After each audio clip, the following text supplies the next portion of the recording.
Welcome to Sunday Worship Service with our pastor, Pastor Kim Lantada.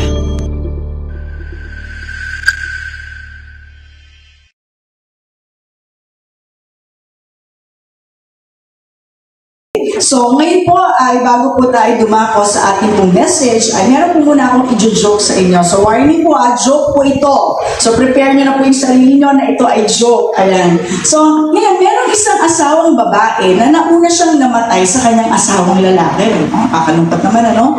So, ngayon, pag-akyat niya sa langit, ay nakita niya itong si San Pedro. So, of course, this is just a story. Ngayon, pagdating niya doon, nakita niya itong si San Pedro ay may hawak na aklat ng buhay. So, totoo naman po talaga yung aklat ng buhay. So, ngayon, nakita niya na binabasa ni San Pedro, pag may lalapit na sa kanya, binabasa yung pangalan, at pag nakita yung pangalan na nandun, bago makapasok, kailangan muna ma-spell yung word na love. Okay? So, ngayon, may pumasok na isa. Nakita yung pangalan. Sabi ni San Pedro, sige, spell the word love.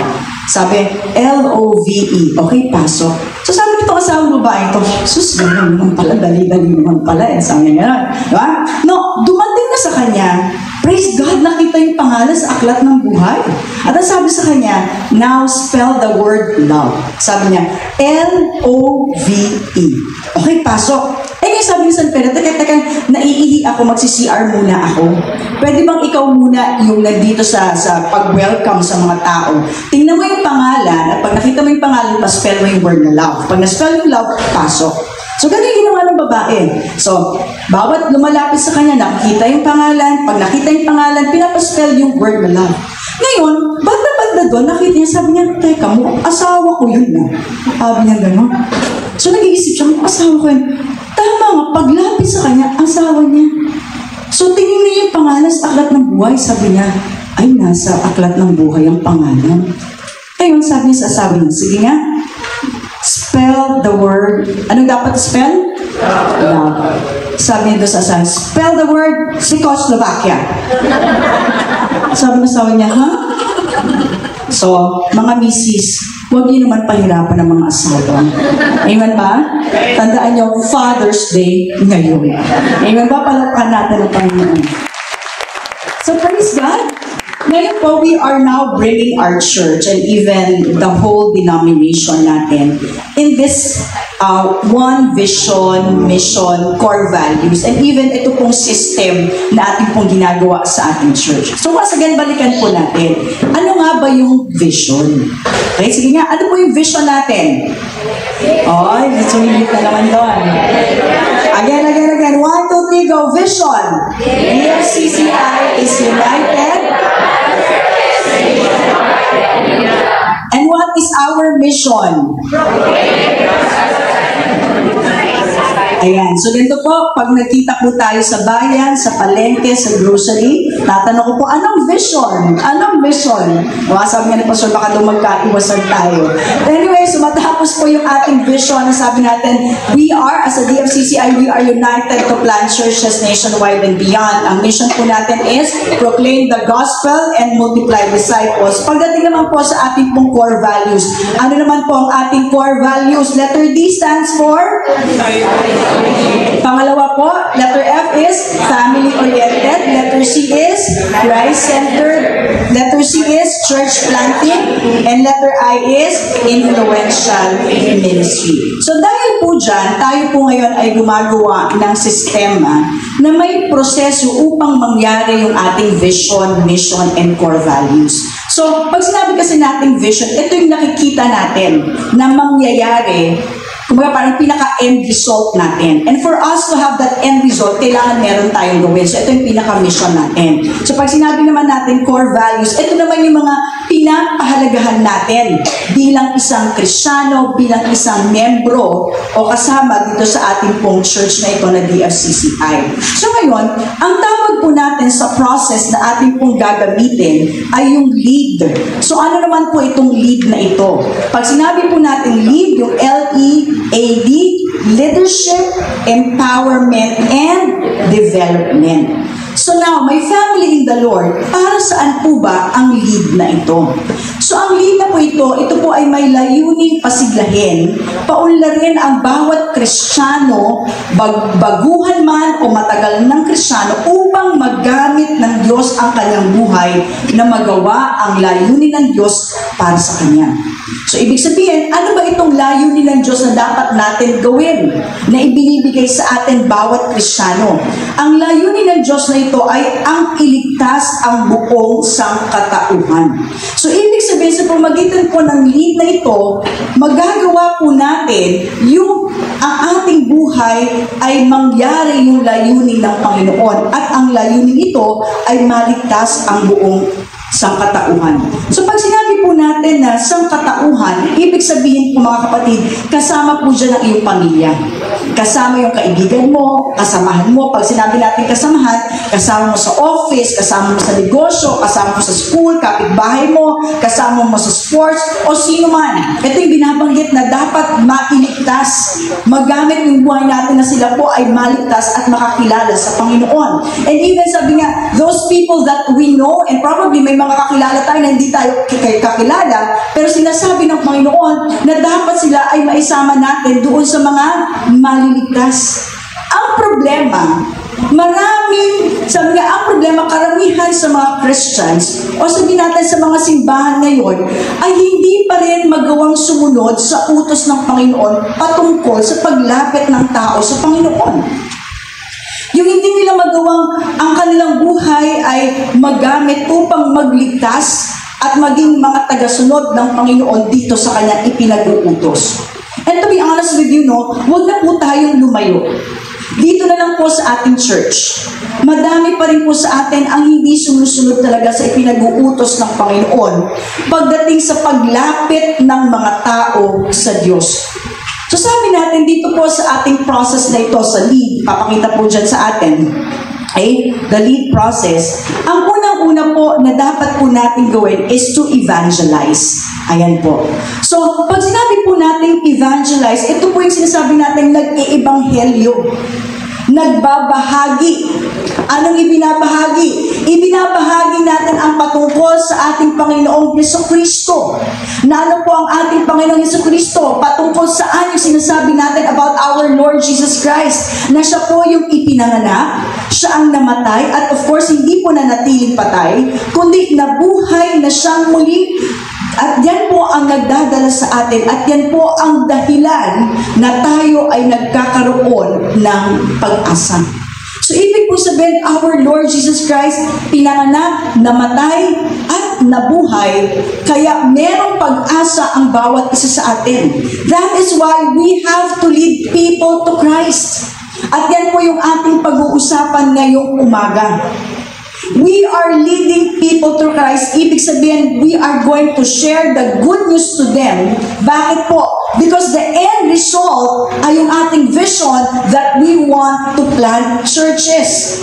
Mga kapatid, kaya po meron tinatawag na discipleship sa core values po natin. Para saan? Para po sa pagsasaayos ng buhay ng bawat isa sa atin. Kasi alam niyo po, pag nasaayos po ang buhay natin, madadala po natin ang pamilya natin sa Panginoon. Bakit isa din po sa ating pinapahalagan ngayon is yung family-oriented. Mahalaga po sa atin ang ating pamilya ay makasama natin sa ating pananampalataya, na sila rin po ay maligtas, magawa po natin na ang bawat pamilya po natin ay makasama natin na naglilingkod sa Panginoon. That is family-oriented. And at the same time, sabi nga, para ang ating pamilya ay makapaglingkod sa Panginoon, maging ang bawat isa sa atin, isa rin sa pinapahalagahan po natin is yung Christ-centered. Yung pagkakaroon po na si Kristo ang nasa sentro ng buhay natin. You know what? Mahalaga na tayo po ay Christ-centered para magawa natin na sumunod tayo sa naisin ng Diyos sa buhay po natin. Kasi once na hindi po tayo Christ-centered, hindi po natin magagawa ang sumunod sa Panginoon. Christian ka nga pero hindi ka Christ-centered. Ibig sabihin, sino nasusunod? Ikaw pa rin. At pag alam natin na ang tayo pa rin ang nasusunod sa buhay natin, madalas napapahamak tayo. But when we are Christ-centered, Lord Jesus as the center of our lives, magagawa po natin na sumunod sa ipinag-uutos ng Diyos sa atin. Bakit? Kasi si Kristo na ang nasusunod. At dahil dito, gusto po natin na marami pa ang maligtas. Madami pa ang makakilala sa Panginoon.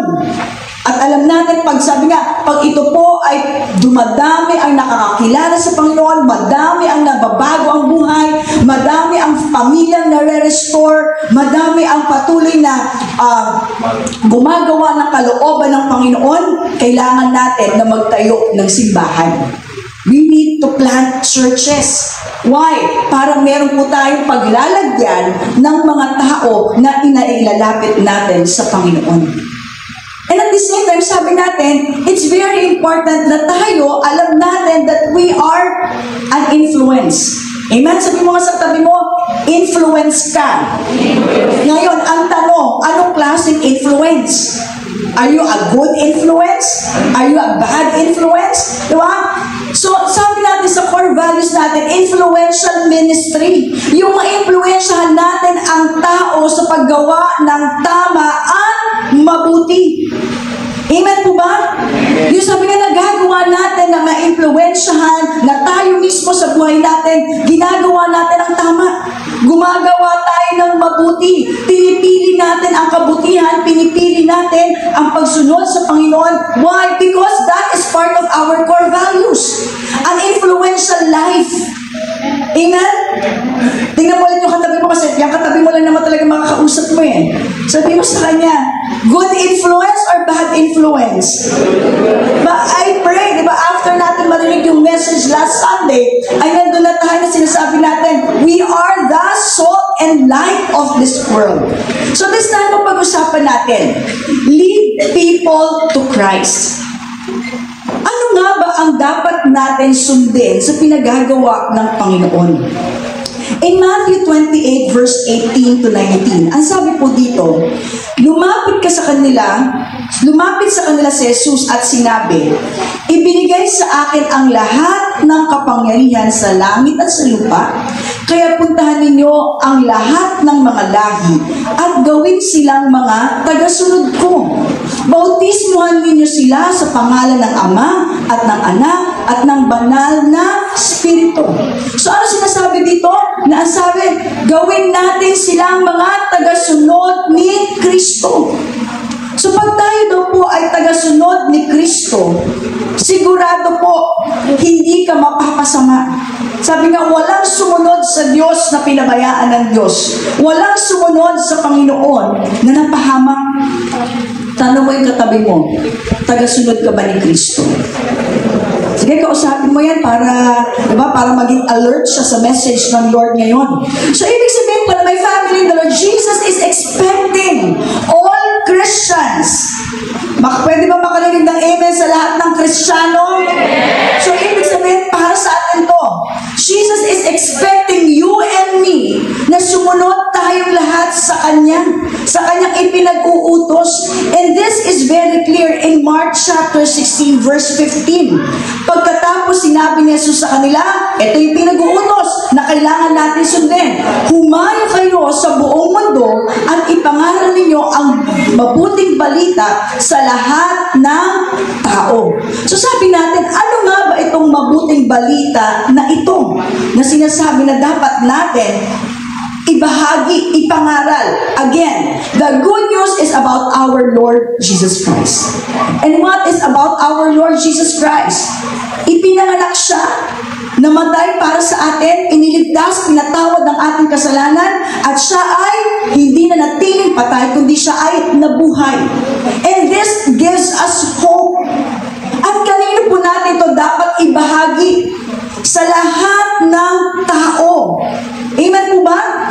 Pag sinabi natin lahat ng tao, ito yung mga taong hindi mo kilala, na gusto ng Lord makakilala sa Kanya. Ito yung mga tao na hindi ka kilala, na maipakilala mo sila sa Panginoon. Ito din yung mga tao walang pagnanais na makilala ka, but still God wants to save them. At ang bawat isa sa atin ay magkaroon ng pagnanais na makakilala ang lahat ng ito sa Diyos. Kasama dyan sino? Asawa mo, tatay mo, nanay mo, kapitbahay mo, katrabaho mo, lahat ng kakilala natin at sabi kahit na hindi natin kakilala at kahit hindi ka kilala. At pag nagawa po natin ito, sinasabi ng salita ng Diyos na pag nagkaroon tayo ng pagsunod sa Kanya, isa lang ang sasabihin sa atin pag tayo ay umakyat ng langit. Not just seeing your name in the book of life, but God is also would welcome you and say, welcome my good and faithful servant. Amen? Mga kapatid, wag lang po natin hamarin na makapunta tayo ng langit. Wag lang natin okay na yun, at least nandun ako sa book of life, at least save ako. Masarap din na mismo ang Diyos masabi sa atin, welcome my good and faithful servant. Bakit masasabi na tayo ay good and faithful servant? Alam niyo po, sabi ko nga, hindi lang yung good, kasi pag sinabi natin good, ito yung tinanggap mo si Jesus. Ito yung nabago yung buhay mo. Ito yung gumawa ka ng mabuti. Yun po yung good. Well, actually, hindi naman po masama yun. Pero maganda rin na masabihan tayo na faithful servant. And how could we be a faithful servant? Kasama na sa pagiging faithful servant ay yung tayo ay nagiging masunurin. Yung tayo po ay nagiging tapat sa kanyang pinagagawa sa atin. At sabi nga, yung pinagagawa ng Lord sa atin, mga kapatid, itong ipangaral natin ang mabuting balita sa lahat ng tao. And nobody is exempted to this. Lahat po talaga tayo sinasabihan ng Panginoon. We need to share the gospel. This is not just for leaders, this is not just for the pastors, but each one of us. At alam ko may kanya-kanya po tayong mundong kinikilusan. Sa trabaho mo, sa eskwelahan mo, kapitbahay mo, kapamilya mo, within the family. Kaya nga mga kapatid, kung naniniwala po tayo na may langit, kung may langit na pupuntahan ang tao, meron ding impyerno na mapupuntahan ang tao. So the question is, straight to the point question, saan pupunta ang mga taong kakilala natin o mga taong kilala tayo? Masasabi ba natin na sila ay nailapit na natin sa Panginoon? Masasabi po kaya natin na sila ay makakasama natin sa langit? May family in the Lord, dapat tayo ay nandoon sa pagsunod natin sa Panginoon. Alam niyo po kasi kung hindi po tayo kikilos na mailapit ang mga tao sa Panginoon, wala silang makikitang pag-asa. Kaya nga hanggat hindi mababago ang mga pag-iisip ng bawat isa sa atin patungkol sa pagsunod sa pinag-uutos ng Diyos, marami pa rin ang mapapahamak, marami pa rin ang mapupunta ng impyerno. Ano pong sabi sa Acts chapter 4 verse 12? Sabi po dito, walang sino man sa mundong ito ang makapagliligtas kundi si Jesus lamang. Alam niyo po, hindi po madali itong aking ibabahagi sa inyo. Bakit? Kasi marami pa rin pong Christians ang ayaw na gumawa nito. Ayaw na sumunod sa pinagagawa ng Lord na ito. Maraming Christians ang ayaw gawin ito dahil hindi madaling gawin. Kasi kung madaling gawin, maaaring siguro nga, di ba? Pag madaling gawin, sige, go ako dyan. Madaling gawin yan eh. Pero dahil ang pagbabahagi ng mabuting balita ay hindi po ito madaling gawain.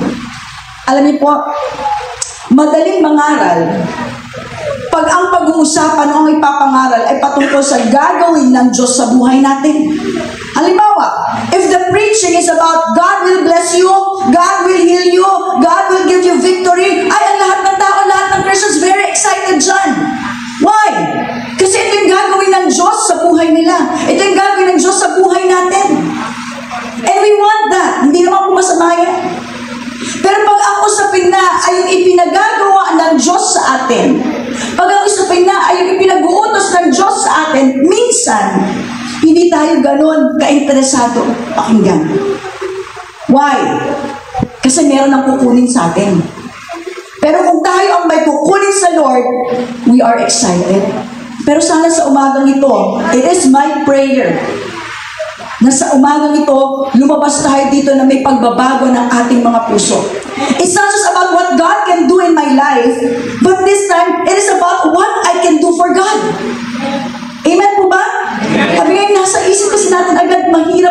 kayang gawin yan. Minsan nasa isip-isip natin, ang dami ko ng responsibilidad sa buhay, idadagdag ko pa ba yan? Kaya nga maliban na ang Diyos talaga ang mangusap sa atin ngayon, wala po akong magagawa sa aking mga sasabihin patungkol sa nais o hangarin ng Diyos sa buhay po ng bawat isa sa atin. Kaya sabi nga, ipanalangin po natin. Pag-pray mo ngayon sa sarili mo. Diba? Sabi mo ngayon sa sarili mo, mag-pray ka sa Lord. Lord, mangusap ka sa akin.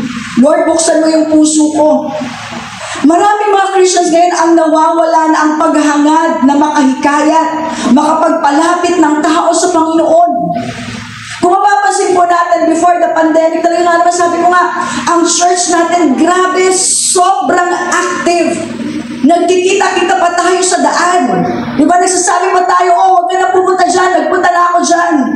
Nagkakasalubong pa tayo, nagsasabi pa yung mga tao, ay may nagpunta na sa akin, nag-share ng ganyan. We are so active in sharing, in bringing people, in leading people to Christ. Pero ano nang nangyari? Na parang bang sabi nga, naging SSS Christians na lang tayo. We are saved, we are seated, and we are satisfied. Parang sapat na sa atin na, okay na, ligtas na ako eh. Diba? So, hindi po talaga madali ang maghikayat at maglapit ng tao sa Panginoon. Kaya kung nahihirapan man tayo, gusto mo sabihin, isang katotohanan yan. Pero hindi po yan ang dahilan para hindi po natin gawin ang sumunod sa pinag-uutos ng Lord na sinasabi, leading people to Christ. At kung nahihirapan tayo dyan, malamang, dyan ang dahilan kung bakit hindi na natin nagagawa. And you know what, my family in the Lord? It breaks the heart of God. If there is one soul who never gets saved, sino po dito nagsasabing mahal niya ang Panginoon? Di ba pag nagmamahal tayo, ayaw na naliligtas. Wala nang nailalapit sa Kanya. Hindi mo nailalapit yung mga mahal mo sa Panginoon. Because there are only two reasons kung bakit merong celebration sa langit. And what are these two reasons na kaya nagkakaroon ng celebration sa langit? Unang-una, kapag merong Kristiyano na nag-backslide at nanumbalik sa Panginoon, there is a celebration in heaven. And the second thing that kaya nagkakaroon ng celebration in heaven ay kapag merong hindi pa nakakakilala sa Panginoon at ang tao ito ay tumatanggap sa Diyos. Kaya nga di ba sinasabi natin, nagkakaroon tayo ng praise and worship dito every Sunday. Nagtatalo na tayo, pumapalakpak tayo, nagsiselebrate tayo. But the question is, ang langit kaya nagdiriwang din na kasama natin? There is a celebration pag meron tayong nailalapit sa Kanya. I guess sa araw na ito, praise God, buti na lang meron tayong VIP. There's a reason for us to celebrate. Amen? Palakpakan po natin ang Panginoon. Kasi meron tayong nailapit ngayon. Kasama natin ang langit na nagkakaroon ng celebration. Ano po ang sabi sa 1 Corinthians 9:19 to 23? Malaya ako at di alipin ni naman. Ngunit nagpapaalipin ako sa lahat upang makahikayat ako ng mas marami pa sa Panginoon. Sa piling ng mga Hudyo, ako'y mamuhay tulad ng isang Hudyo upang mahikayat ko sila. Kahit hindi ako saklaw ng kautusan, nagpapailalim ako rito alang-alang sa mga nasa ilalim ng kautusan upang mailapit ko sila sa Diyos. Sa piling naman ng mga hintil na hindi saklaw ng utusan, ako'y nagiging parang hintil upang sila'y may kayat ko rin. Subalit hindi ito ang nangangulang hindi ko sinusunod ang mga utos ng Diyos, sapagkat ako'y nasa ilalim ng kautusan ni Kristo. Sa piling ng may hina, ako'y naging parang mahina rin upang mahikayat ko sila. Ako'y nakibagay sa lahat ng tao upang sa lahat ng paraan ay makapagligtas ako ng kahit ilan man lamang. Pansinin po natin sa verse na binasa natin na yan. Anong mga salita ang paulit-ulit na binanggit? Makahikayat, makapagligtas, makapaglapit. Ibig sabihin, ganon ka-importante sa Panginoon na mahikayat, mailapit, at magkaroon ng kaligtasan ang lahat ng tao. Tuloy ko po in verse 23. Ginagawa ko ang lahat ng ito alang-alang sa mabuting balita upang makibahagi ako sa pagpapala nito. My family in the Lord, there is a blessing. Amen? Sometimes we are just after the blessing, but we do not really understand where the blessing starts. Saan nagsisimula ang pagpapala? Ang dami binanggit, maghikayat, mailapit, magligtas. At ang sabi dito, para maging bahagi ng pagpapalang ito. So we must be after obeying God. Yung pagsunod natin sa Panginoon. Pag-usapan natin ngayon. How to lead people to Christ. Number one, for us to lead people to Christ, we must be intentionally value the lost people. Sabi dito, intentionally value the lost people. Why? Because the most valuable in God's creation is people. Sabi mo nga sa katabi mo,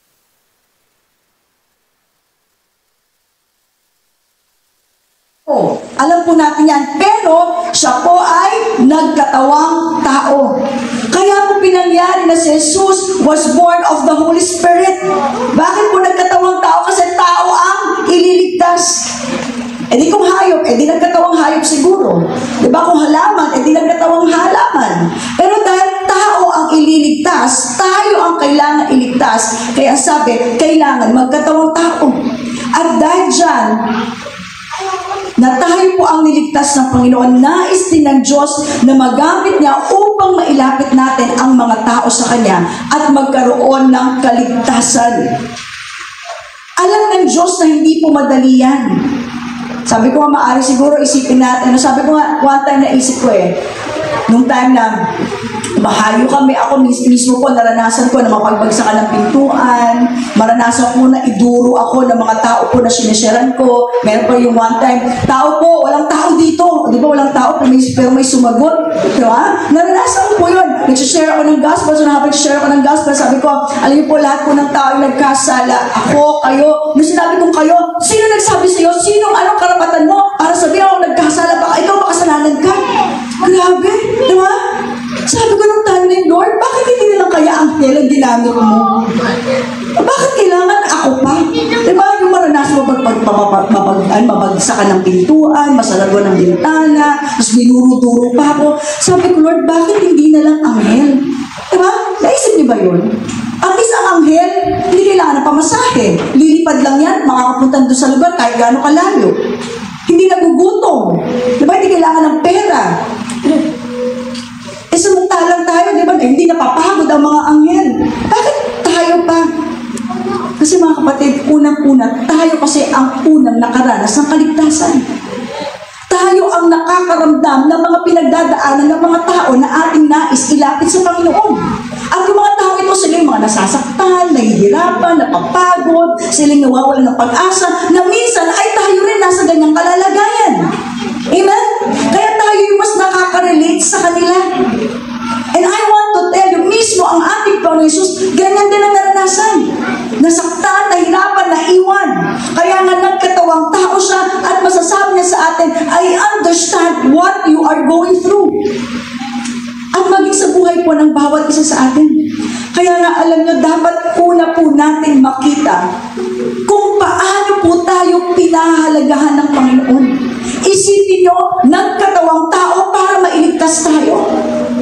Kaya dapat magawa rin po natin that we intentionally value these people. Yung masabi mo sa kanila, kapatid, mahalaga ka sa Panginoon.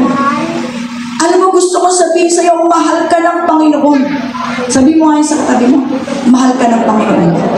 Sabi mo sa katabi mo, mahalaga ka sa Panginoon. May dating pa ba? Parang minsan pag sa church sinasabi yan, parang wala nang masyadong dating. Kasi parang used na tayo dyan, sinasabi, mahal ka ng Panginoon. Ba, mahalaga ka sa Panginoon. Pero alam niyo ba, these people, yung mga katrabaho natin, kapitbahay natin, yung mga kasama natin na hindi pa natin nailalapit sa Panginoon, hindi natin alam, the moment na sabihan mo yan, mahalaga ka sa Diyos.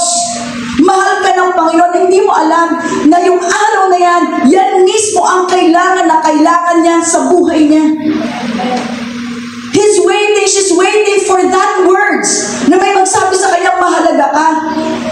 Mahal ka ng Panginoon. Mahalaga ka sa Diyos. Pero minsan tayo mga Kristiyano, tikom na ang ating mga bibig pagdating sa ganyan. Hindi na natin ito nasasabi. Hindi na natin ito nagagawa sa ating mga buhay. Kaya nga sabi, kailangan natin sadyain. Bilang mga mananampalataya, sadyain natin ibahagi ang ating pananampalataya sa kanila. My family in the Lord, you cannot share the gospel without love.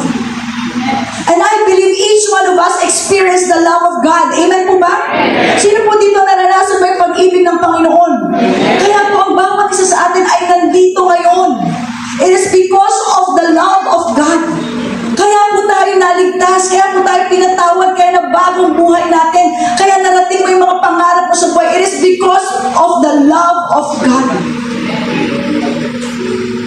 Kaya mga kapatid, yung love na hinahanap ng mundong ito, yun po yung ating maibabahagi sa kanila because we have received that first. Ano po ang sabi sa 1 Corinthians 9:19? Malaya ako at di alipin ninuman, ngunit nagpapaalipin ako sa lahat upang mahikayat ko ng mas marami, makahikayat ako ng mas marami sa Panginoon. In English, ang sabi niya, I am a free man. I am not anybody's slave, but I have made myself everybody's slave because I want to help as many people as possible. I want to bring them to Christ. Pasin niyo sinabi dito, di ba? Malaya ako. Pwede kong gawin at pwede hindi ko gawin. Pero ang sabi niya, I choose to do it. I'm intentional in doing this. Why? Because I want to help people. Mga kapatid, kung walang tumulong sa atin, wala tayo dito. Amen?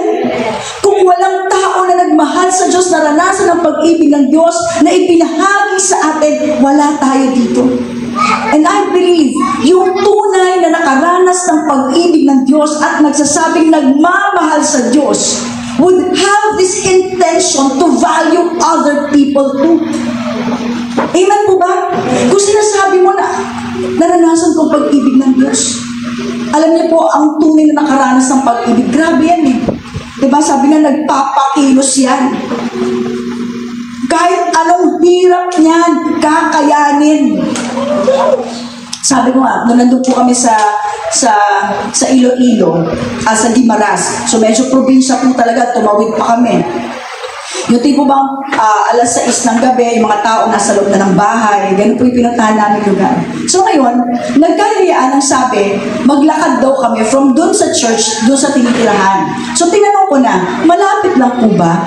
Sabi, malapit lang, nakalimutan ko. Sa pagprobinsya, pag sinabing malapit, ay, ilang bundok at ilang street at ilang anong dadaanan mo. No, sinabi, ay naku, pastora, malapit lang. Kinabahan na ako. Diba? So, di naglalakad na kami, pinagpapawisan ako, sabi ko malapit nga, grabe, ilan na yung daanan natin, diba? Tapos walang tricycle na sumasalubong sa amin. Hindi kasi kami sumabay doon sa service. Kasi nga, yung mga kasama ko mga pastors, sige, kaya lakarin natin. So, naalala ko, sabi ko, naalala ko yung time na pinag-uusapan na, hindi, kaya natin yan, kami, nag-incursion kami. Ngayon, so sabi ko, parang hindi ko na lang maramdaman yung pagod at layo ng aming nilakad. Sabi ko, alam nyo, naalala ko nung time na unang date namin ni Pastor. Sabi niya, baba na tayo dito sa Meralco. Alam niyo sa Meralco, sa may Ortigas? Kaya baba na tayo dito sa Meralco. Tapos maglakad na lang tayong dalawa para sweet. So ako naman sumama. Siyempre, di ba, in love ka eh. Di ba? Kasi sabi ko, sige, tuwa-tuwa naman ako. Yes, may moment kami together. Aba, tinanong ko, sabi ko, teka. Pag bumaba na kami ng jeep, pagbaba, sabi ko, saan pa tayo pupunta? Ang nasa isip ko naman, Robinson's Galleria, di ba? At least malapit-lapit lang. Ang sabi, Mega Mall! Tanong niyo anong oras? Alas 12 ng tanghali. Sabi ko, pambihira. Pero sabi ko, dahil mahal mo eh. Diba? Kahit anong tirik ng araw, diba? Kahit anong layo, okay sana Galleria, Mega Mall, imagine nyo. Nilakad namin, Mega Mall, alas 12 ng tanghali. Ang nasa isip ko na, mahal ko to eh. Mahal ko to eh. Alam nyo? Ganyan din diba sa Panginoon? Pag mahal mo, walang mahirap. Pag mahal mo, walang init-init dyan. Bakit? ang motivation mo kasi mahal ka at mahal mo. Amen po ba? Kaya sabi sa bawat isa sa atin, ito si Pablo sabi niya, malaya ako eh. Hindi ko kailangan gawin to. But I chose to do this. Because I want to help. Ano po sabi sa Colossians 3:12? Kaya bilang mga banal at minamahal na mga pinili ng Diyos, dapat kayong maging mapagmalasakit, maganda ang kalooban, magpakumbaba, mabait at mapagtiis. Sabi mo sa katabi mo, babaguhin ka rin ni Lord. Diba? Magandang kalooban, mapagpakumbaba. Kaya meron tayong discipleship. Matthew 9:36, nang makita ni Jesus ang napakaraming tao na awa siya sa kanila dahil napakarami ng kanilang mga problema pero wala man lang tumutulong sa kanila. Para silang mga tupang walang pastol. Alam niyo po ba na yung mga taong araw-araw natin kasama, yan ang puso ng Panginoon. But do we see that? Sabi dito, marami silang problema. Walang tumutulong sa kanila. Sino ang gagawa niyan? Tayo. Kaya nga sabi, let us be intentional. Intentionally value the lost people. Kung paano pinapahalagahan sila ng Panginoon, kung paano tayo pinahalagahan ng Panginoon, ganun din ang maging puso natin sa for us to lead these people to Christ. Alam niyo mga kapatid, kung ang ating church, pag-uusapan natin yung dumadalo, pwede po maging satisfied na po kami ni Pastor eh. Bakit? We have 4 services. Marami naman tayong dumadalo, first service, second service, third service, fourth service. Pero bakit patuloy pa rin tayo nangangaral? Because we believe that is the heart of our Lord Jesus Christ. Kung titingnan natin, yung tibok ng puso ng Panginoon, yung nilalaman ng puso ng Panginoon, ang tanging laman niyan ay maligtas ang tao. Kaya sana maging kaisa tayo dito. That we also want to lead people to Christ. Pangalawa, identify who you are in Christ. So, para magawa natin madala ang mga kasama, kapamilya, kaibigan, kakilala, we need to identify ourselves who we are, who you are in Christ. Ano po sabi dito sa 1 Corinthians 9:21? Sa piling naman ng mga hintil na hindi sa clown ng kutusan, ako'y naging parang hintil upang sila'y mahikayat ko rin. Subalit hindi ito nangangulang hindi ko sinusunod ang mga utos ng Diyos sapagkat ako'y nasa ilalim ng kautusan ng Diyos. Sabi nga, my family in the Lord, I don't have to be like them to reach them, but I have to like them to reach them. Diba? Hindi ko kailangan maging katulad nila para abutin ko sila. Hindi mo kailangan gumawa ng mga pinaggagawa nila para maabot mo sila. Ano sabi dito? Kailangan gustuhin natin sila para sila ay ating mailapit at sila ay ating maabot at mailapit sa Panginoon. I have to like them to lead them to Christ. Sabi mo nga sa katabi mo, I like you. Ano ha? O, sa mga misis dyan, I like you. Grabe, di ba dati, kung sabihan mo ng I like you, walang hubipay. Okay. So sabi, pupuntahan natin sila para mahikayat sila sa Panginoon. Maipakita ang buhay na nasa Panginoon. Halimbawa, sabi natin, di ba, pupuntahan natin sila. Yun, sinabi mismo ng Panginoon, di ba? Sinabi mismo dito ng sumulat ng Korinto, siya ay pinuntahan. Nagkaroon ng nagkaroon ng pag-abot sa kanila. Halimbawa, sa bawat isa po sa ating pagdating natin sa ating mga pamilya, paano natin maipapakita yung buhay natin na nasa Panginoon? Paano mo maipapakita sa iyo na mahalaga ang pagsamba, paglinggo? Paano mo maipapakita sa kanila ang kahalagahan ng salita ng Diyos? Alam niyo po, sa atin, we need to stand who we are in the Lord. Yung kung sino po tayo. Halimbawa, pag Sunday, niyayaya ka, halika, mag-swimming naman tayo Sunday. Ikaw naman, sama ka kaagad. Tapos sila pa magsasabi sa'yo, di ba Sunday ngayon? Di ba mag-church ka? Ano ba sagot mo? Okay na yan, next week na lang ako magsa-Sunday. Paano mo sila mayayaya? Paano mo sila madadala? Paano mo sa kanila maipapakita yung kahalagahan ng relasyon mo sa Panginoon kung ikaw mismo, you don't give value with your relationship with God? Amen po ba mga Kristyano?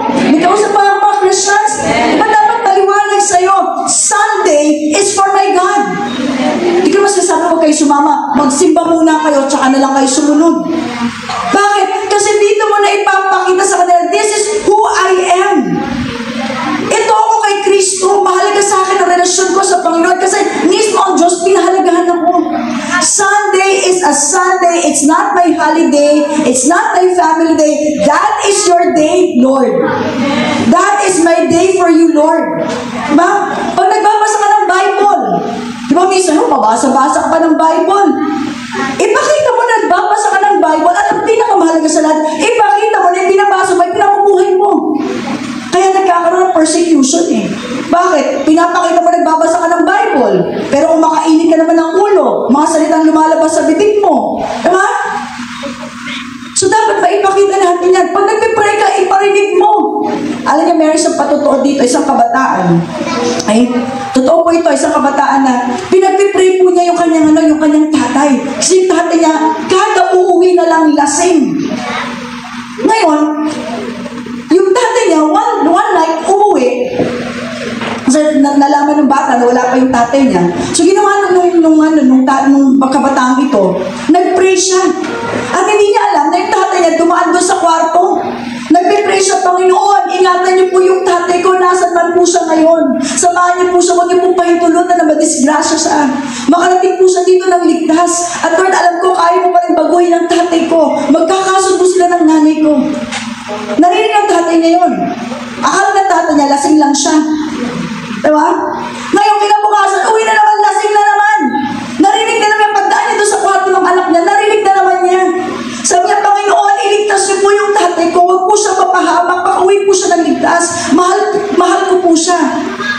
Sabi niya, teka, hindi niya ito sa kalasingan ko Mukhang totoo na to. Ikatatlong araw, gano'n na naman. Alam mo sa pamamagitan ng malakas na panalangin na yon, na naririnig ng tatay kada dumadaan ng kwarto. Ikalinggo, sabi ng tatay, anak, sama mo nga ako dyan sa pinupuntahan mo kada linggo. And praise God, nakakilala yung tatay na lasing ko. Amen? Palagpakan natin ang Panginoon. Why? Because alam ng bata kung sino siya. Alam ng bata yung relasyon niya sa Panginoon na may magagawa ang Diyos niya doon sa sitwasyon ng kanyang pamilya. Sabi nga, malalaman daw natin yung totoong pagkakilala natin, pagiging totoong Kristiyano natin, pagkasama mo yung pamilya mo. Diba? Bakit? Kasi yung pamilya mo ang nakakaalam talaga ng tunay na ugali mo. Kasi dito sa church, pwede namang magmukhang mabait. Diba? Magalang. Sinasabi ko nga sa mga kabataan, bakit dito pagdating sa church, pag may nakita kang kalat, pulot ka agad. Pag nakita mo si pastor, bahati ka agad, pastor, good morning po, pastor, good morning po, may pag-bless pa. Eh pagdating sa bahay, ay grabe, kalat-kalat na kwarto mo, hindi ka pa nag-aayos. Diba? Tapos yung tatay mo, nanay mo, hanap na hanap, anak, gabi na, nasa ka na ba? Ikaw pagalit na, nandito na ako kanina pa. Diba? Hindi ka man lang nagpaparamdam. Kung may katabi kabataan, sabi mo sa kanya, magbabago din ako. Okay? So sabi nga, sa bawat isa po sa atin, pwede naman po tayong sumama sa kanila, but you should know who you are. And who you are. Sino ka ba? You are saved, you are redeemed by the blood of Jesus. You have been loved, you are forgiven, you are accepted. Huwag po natin kakalimutan yan, mga kapatid. Malinaw na malinaw sa atin at malinaw na malinaw sa kanila. Ito na ako. Kaya pag nainagaya sa'yo, tara, inom tayo. Ano sabihin mo? I'm already saved. I'm already redeemed by that kind of life. Hindi na ako yan. Binago na ako ng Panginoon. Inalis na ako ng Lord sa ganyang kalalagayan. Eh, nakakulungkot minsan, nako-confuse pa sila sa'yo. Kristyano ka ba talaga? Ang mas matindi, yung pare-pareho ng mga Christian nagtatanungan, Christian ba talaga tayo? Aray ko. Diba? Sino ka ba talaga? Pinatawad ka na eh. Niredeem ka na. Binigyan ka na ng isang panibagong buhay. Kaya sa bawat isa sa atin, kung tayo na minsan nakakaramdam tayo na hindi tayo tanggap, hindi tayo minamahal, may family in the Lord, mga misis dyan. Sapat na ang pag-ibig ni Lord sa atin. Amen po ba? Hello mga wife. Diba? Minsan nararamdaman natin, rejected, hindi ako mahal, o kahit mga anak. Gusto kong sabihin sa iyo, when you know who you are, that you are loved, you are accepted, kahit ibang tao hindi ka napansin, balance, sapat na si Lord sa akin. Kailangan maintindihan natin sino tayo. Dahil kung sino tayo, yan din po yung ating maibabahagi sa kanila. For them to be saved, to be redeemed, to be loved, to be forgiven. Kaya nga sabi natin, Christ in us, the hope of glory. We are the salt and the light of this world. We are ambassadors of Christ. Pangkaraniwan po talaga, hindi naman sila ang lalapit sa atin. Sila ang naghihintay sa atin. Tayo ang hinihintay nila na sila ay ating lapitan.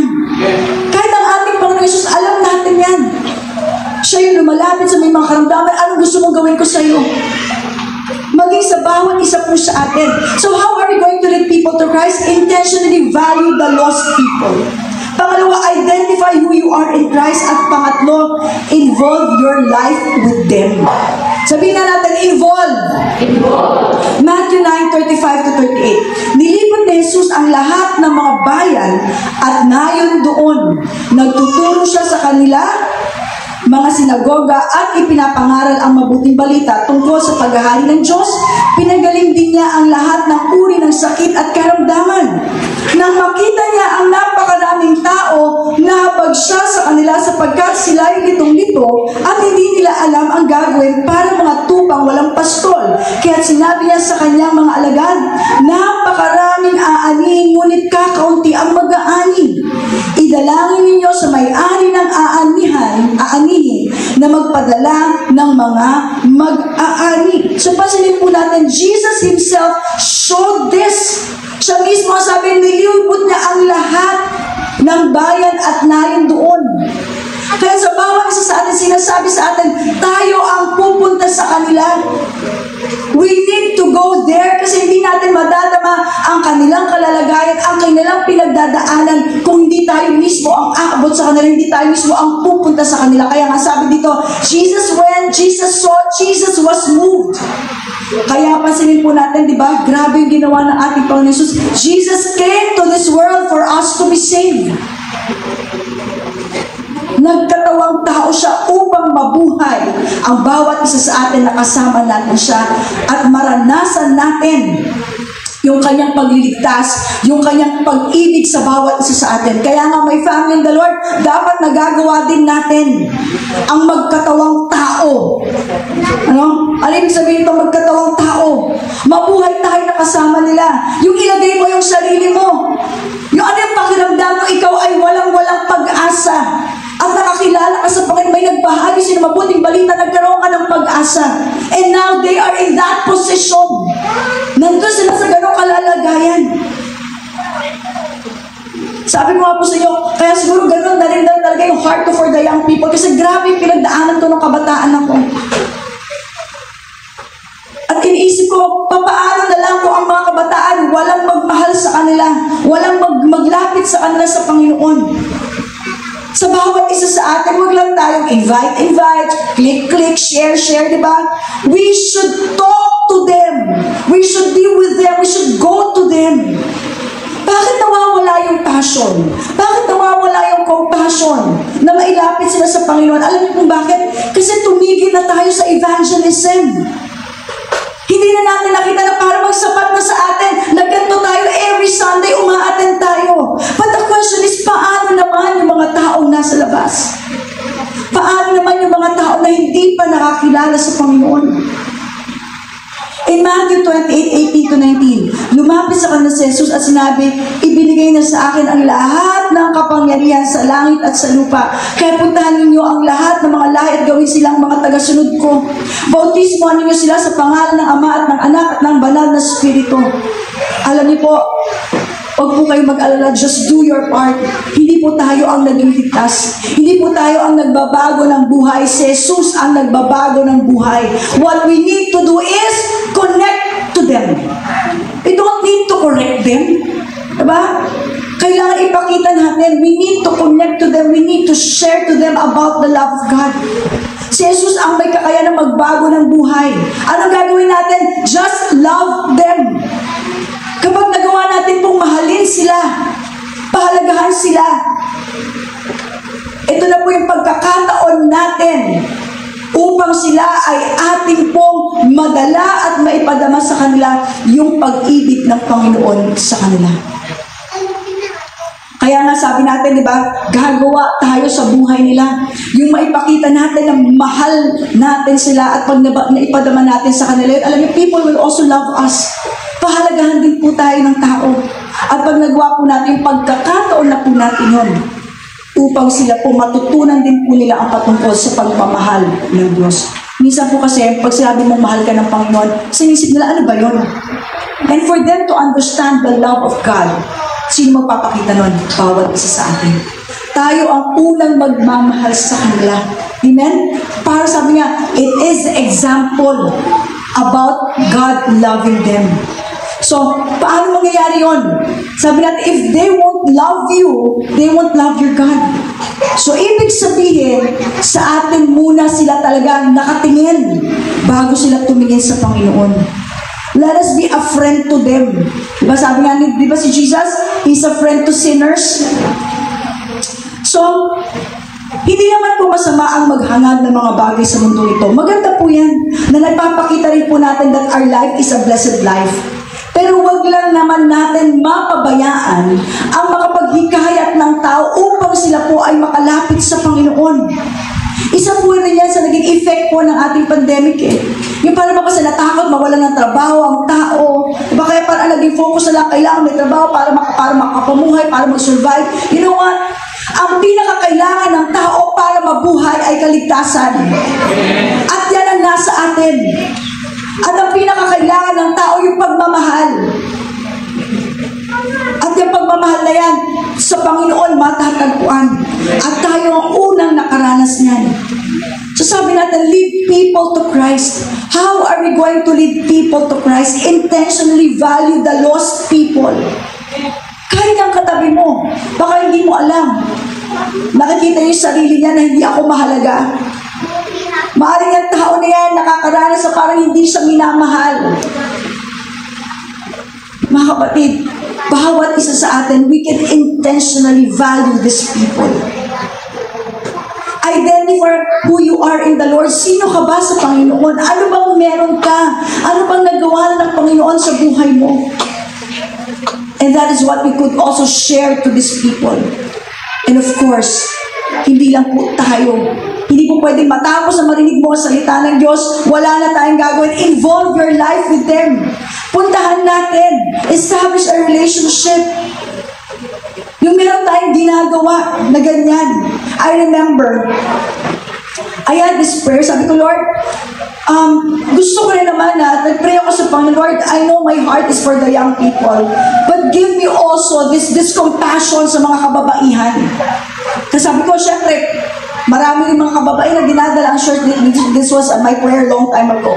Sabi ko, Lord, bigyan mo naman din ako ng heart for the women. Makita ko talaga ano bang mga pinagdadaanan ng mga kababaihan.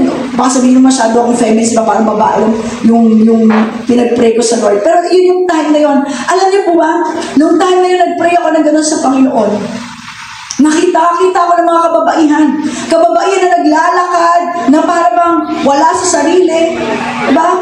Kababaihan na, totoo to talaga, naglalakad na parang mabubunggo na ng sasakyan kasi binubusinahan na. Sabi ko, napasigaw nga ako. Sabi ko, Miss, may sasakyan po. Tapos nakakita ko ng kababaihan, nakaupo lang sa may upuan, sa isang sulok. Tapos, parang may kinakausap siya, pero wala mo siyang kausap. So nakita ko yun, sabi ko, grabe, kung walang magmamahal sa Panginoon at walang tahatanggap ng pag-ibig ng Panginoon, ano pa kaya ang mangyayari sa buhay ng mga taong ito? And praise God, my family in the Lord, meron tayong pag-ibig ng Diyos. We are redeemed, we are saved, we are forgiven. Kaya nga, ibinigay sa atin yan because we are to lead people to Christ. Are you willing and ready to lead people to Christ? Yung nag-share sa akin, alam niyo po, wala na po siya, namatay na po siya, Pastor Net Felizardo, yung aking pong mentor, aking pong ninang, aking pong spiritual mother. Alam niyo, sabi ko nga sa inyo, salamat sa Panginoon sa buhay niya. Dahil isa po talaga ako sa masasabi kong pasaway na kabataan ng time po niya. Lagi na lang po ako niyang pinagpipray, lagi na lang po ako niyang kinakausap. Sinaga po talaga ako. Intentionally, pinahalagahan niya ako. Talaga sabi niya, talagang pinakita niya sa akin kung sino na ako sa Panginoon. Ibinahag niya talaga yung buhay niya sa akin. And praise God, dahil bago naman siya namatay, ay nakita niya po kung anong paglilingkod ang ipinagkaloob ng Diyos sa akin. Alam niyo, yung mga taong nakapaligid sa inyo, hindi niyo po alam kung ano ang pwedeng magawa ng Lord sa buhay nila. All we need to do is to lead them to Christ. Dito po ako magtatapos sa kwento po ito. Isa pong pastor ang pumunta sa napakalayong bundok dahil siya po ay merong isang seminar na pupunta doon, magtuturo siya. Pagdating niya doon sa seminar, doon sa lugar na kanyang pagsiseminaryohan o magkakaroon sila ng conference, ang nakita niya, ang dumating lang, isang babae na para bang inutusan lang.